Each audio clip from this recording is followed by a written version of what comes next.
AngularJS is a front-end framework, which means it gives us as developers a very easy way to build single-page web applications, but it doesn't care about the back-end. It doesn't care about what kind of database we want to use or what kind of scripting language we want to use on the server. It only cares about the front end. And if we want to interact with data from a server, we have to be sure to expose an HTTP server that serves up our data. And Angular gives us a few ways to make this interaction very easy. And the first way that it does it is with its HTTP service. And the HTTP service has some methods like post, get, put, and delete. And those are the common HTTP verbs that you've probably heard of before.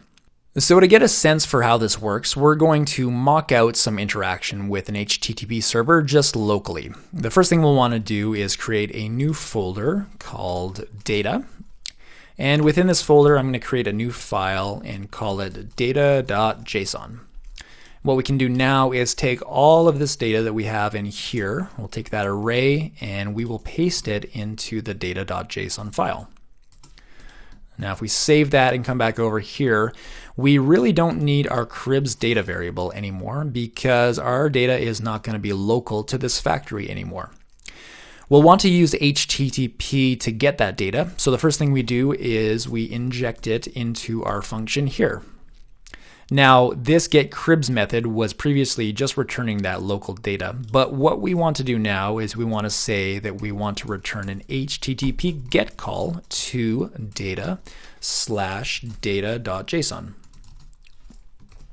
So now when this getCribs method is used elsewhere in the application, it's going to make reference to this function, which will return an HTTP GET request to our data, which exists here.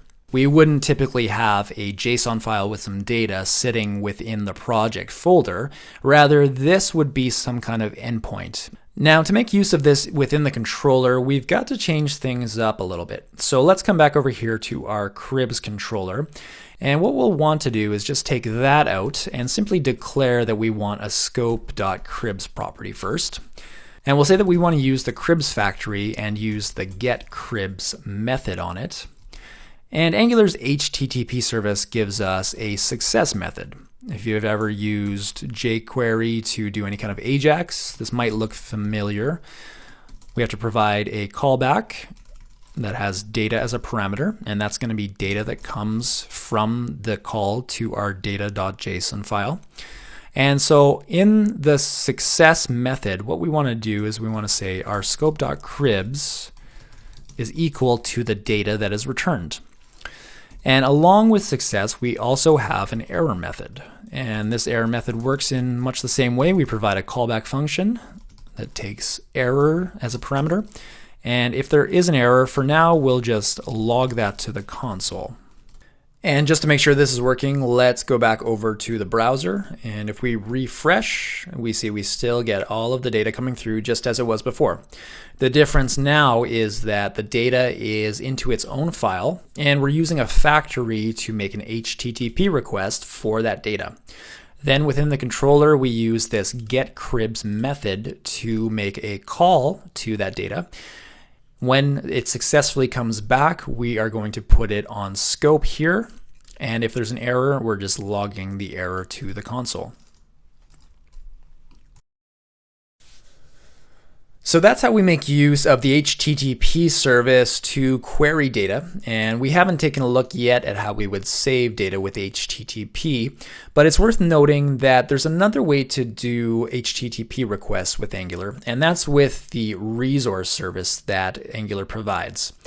Resource is really designed to work with what are called RESTful APIs, and it gives us some methods like query and save and remove, and it's kind of an abstraction over the HTTP service. HTTP is kind of considered to be a lower level service in Angular.